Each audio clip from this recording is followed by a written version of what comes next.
Hello, you know who it is? It's Andy, and sometimes I go by Andrew, but in this video, I'm gonna be talking about something extravagant, fantastic, and that is dysphoria of relationships. I use the word dysphoria differently, more like the etymology of what it was, and I had a false understanding what dysphoria was, but I don't think it's just uncomfortableness with whatever gender you have. It's like the not wanting to follow the same principle all the time and going your own way, but it's not MGTOW and it's not feminism. It's rather different. And I'm not going to be talking about genders and all. I'll mention that in a different video. But this video is going to be about relationship dysphoria. And sometimes, like, this relationships go even further than just boyfriend, girlfriend, and there's friends you have, there's family, and with relationship dysphoria, it's rather different than social dominance and becoming an archetype.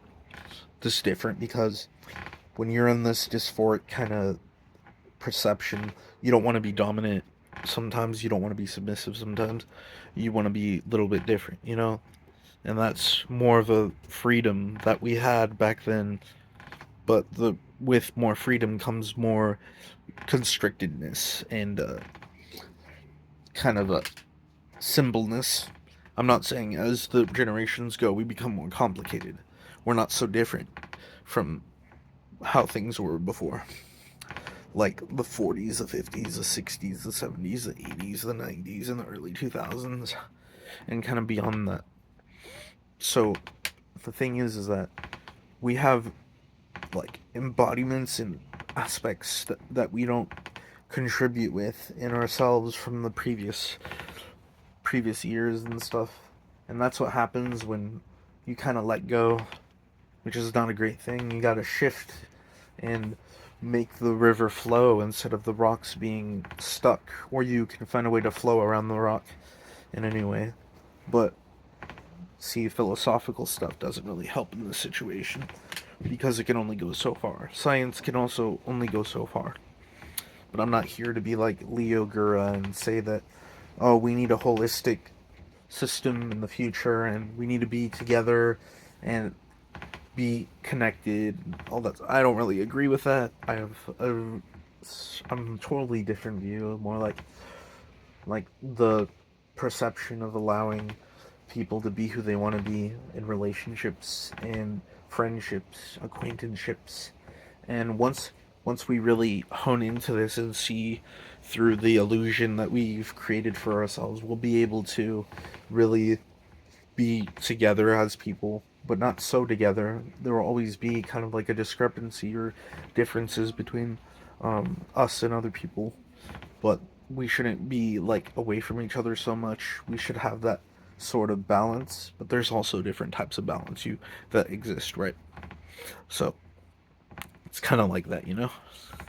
It's cool, and I'm just out here, and I'm gonna talk more about stuff. Um, with relationship dysphoria, you can also feel like you don't want a high quality male or female. You want to do something different. Find places that you've never seen before in an environment instead of you and another person being in like this bubble of like secrecy and communication. You can ultimately understand that no matter what you do, you can always feel the presence of people around you, even if they're far away.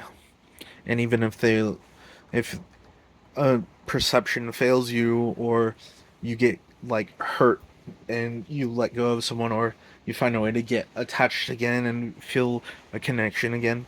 This is a problem a lot of people have with relationships being like in a relationship you're connected at first and you have lovey-dovey puppy love, and then later on it just gets more boring and more responsibility arises. You have kids and then you don't start to like each other, but over time it's dealt with, you know. But with this dysphoria, uncomfortableness of relationships, you start to really see the world in a new light, and you can See, it's like experience. We get experience from this, and we have to learn from the mistakes that we make. But making mistakes is necessary, because if you can't make mistakes, then what are you doing with your life, you know? But it's not about that polarity, you know? The polarity that says, oh, I need to be this way, I need to be that way, I need to be in this political agenda, and sometimes even worse, I want to be a conspiracy theorist, right? You want to be like focus on like different secret societies and why they're bad and stuff, and you kind of have either a right or left perception. But that's the problem with today. We don't have the freedom of being a person in the real world. We like focus on kind of being in an agenda and like disturbing how the the natural things flow, which makes us think, is there truly a natural state that we live in this world? Not necessarily. The idea of paranirvana or nirvana is just like a fairy tale. And another thing is samsara. All these different names for different cycles we go through and the roads we take. It's just kind of primitive, but primitive understanding is necessary. But you just have to kind of look in a different sight than you saw years ago and decide sometimes to be a different perception, a different kind of a person. It's not about change, but it's about that feeling of like, who am I really? And then you figure out the I, and you figure out the whole language behind what the I means, and it's just constricted, so we have to create different conjugations that are different from the ordinary, and that itself builds kind of a more concise awareness, but it's not more aware or less aware, it's just kind of different, you know?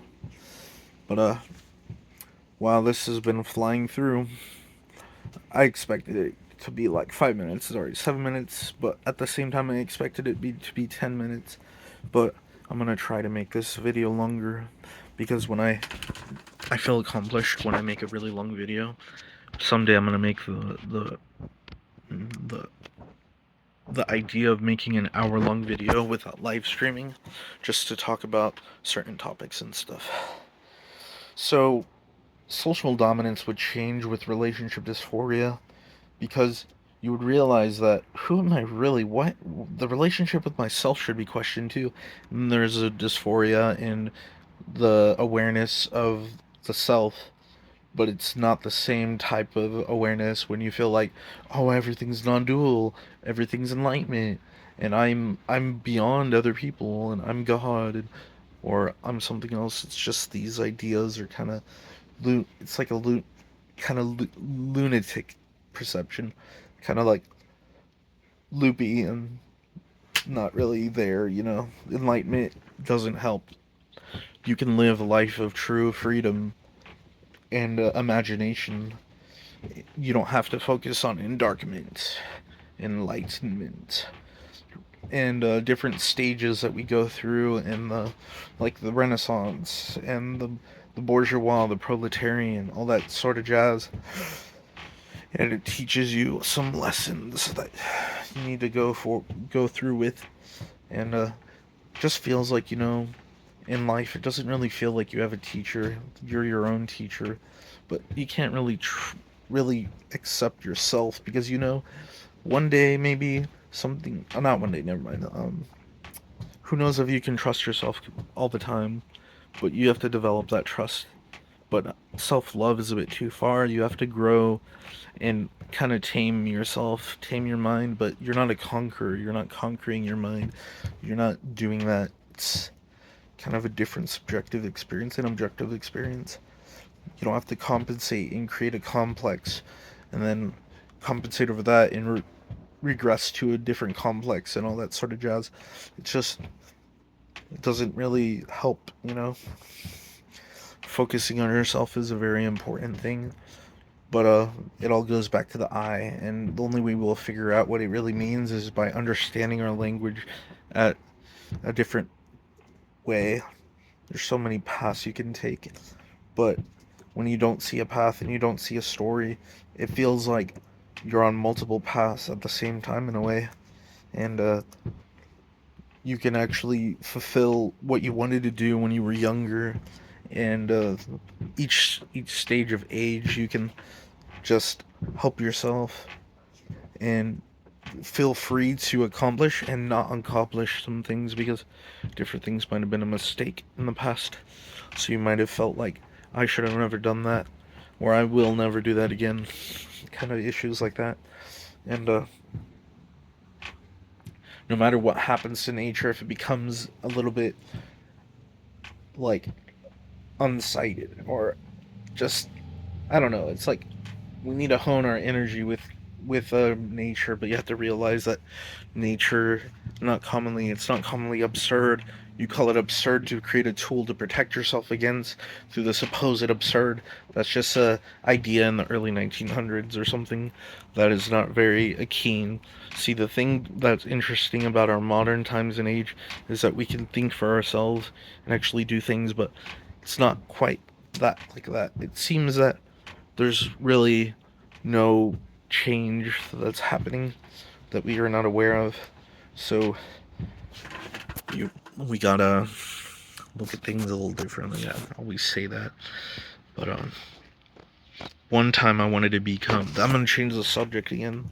One time I wanted to be a pickup artist and meet random people on the street or go to the bar or club and try to like. I guess in a way, I used to think I wanted to get laid or just have a friend, and obviously a lot of people think like this, think like in this way, but not everybody does. It's about now I feel like obviously I still want a relationship, but I'm gonna listen to how hypergamy works with love and actually find a woman that has a different quality to them. I wouldn't say high or low, but you can still have that perspective of high and low and moderate, but still being in the dysphoria by discovering different mysteries of a relationship. But we're so distant from what we really want. But we get what we want sometimes, and it's not exactly what we want because we're never satisfied. Even when we're happy, we're probably not satisfied. So the satisfaction is something that makes you feel whole, but we're never truly whole, never truly fragmented. It's just a different scenario of what we are in the eyes of our own self, in the sight, in the hearing, in the smell, in the senses that you have around yourself that you're not aware of, but sometimes you are. I don't really it all goes back to the New Age mythology. I'm not really agreeing with them at all. I don't think that we're it's necessary to raise the vibration or lower the vibration or like go to a different dimension. It's so dumb because they don't even understand common mathematics and science. We have a I don't know if we necessarily have a frequency or something. It's just we jump to conclusions to think, oh, this is how it should be. But when someone like me speaks up, somebody says that you're thinking too into it. How am I thinking too into it if you're doing exactly the same thing? That seems hypocritical, you know. So, um, so oh my heart, oh that hurts. Anyways, I'm not here to meditate through. I don't really follow meditation, but sometimes I just close my eyes and become aware, and it gives me some sensation of how I used to feel when I would meditate, and it's a great feeling. Yeah. The question is how the fuck is everyone's day? Is it great? Hopefully people are having fucking fun, you know? But understanding that there's responsibility and I said response inability. I'm not gonna say that it's the same. It's just to play with words, you know. But I'm gonna work on different skills. I don't really want to become a comedian too much, because if I do, I won't. I don't even know if I want to be taken seriously.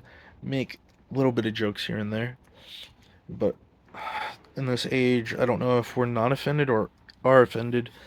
I don't know if the cold hard truth is really hurtful or if it's like transformative. I don't know. Another topic is coming now.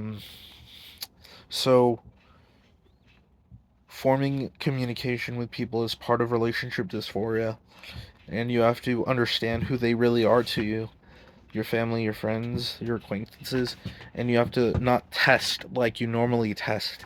You just have to ask the right, not the right questions, but ask questions that kind of challenge the status quo a little bit, to challenge the flow. But it's not about competition, but you can see through competition and play and just have fun without being so competitive. And that's something that's quite intriguing, isn't it? Isn't it? Out. So, out here in nature,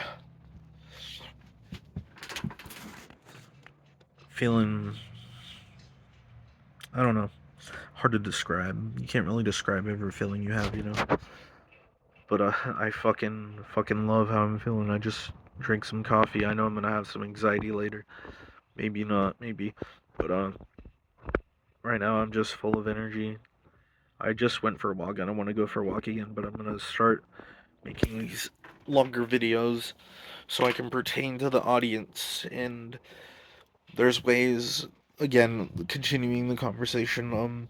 There's ways to really form strong bonds with people and work with them. And when you build together through like independently, we grow through these challenging times, you know, and we're able to really relate, but we don't have to be so close or so far. Sort of like a discrepancy of style. And speaking of style, Bruce Lee, Jackie Chan, Jet Li, all of them have like interesting styles of fighting, but this fighting is peaceful. And I used to think I fight only because, like, sometimes I fight for things only because, how would I say? Only because I feel the rage and anger, but that's not necessarily how I feel. I fight to feel peace and protect the people around me. Obviously, most definitely gonna get into boxing. Who cares if I get face injuries and stuff? I'll protect myself. But I'm trying to think of a new style. You guys want to comment and help me think of what style would fit me in if I would ever fight. It'd be cool to fight some YouTube celebrities. Like, I would love to fight with like Jake Paul or Logan Paul in the future. That'd be funny. But I wouldn't really care about making money. And I'm only saying this to grab attention. There's a lot of people that would be fun to fight, you know.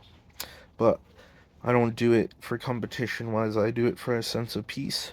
Part of me feels that sensation of competition and challenge and anger and rage, but I don't really hone into it too much. I was kind of raised myself in a way and raised by my family and my friends and all these people, and I wouldn't be exactly here if I never challenged what they thought and if they never challenged what I thought. Used to be really hard-headed and thought to myself about things that I would have never thought, and I've dealt with it. And nowadays I am feeling great, even though my previous self would think that what I'm going through is a nightmare. But whoa.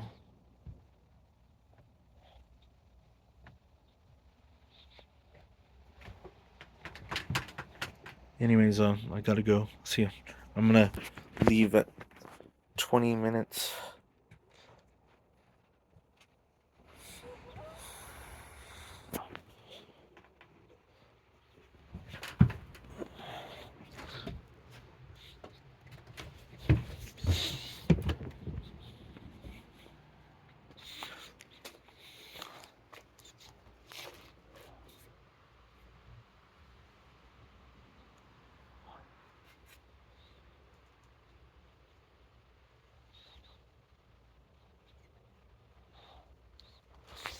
Anyways, see you guys.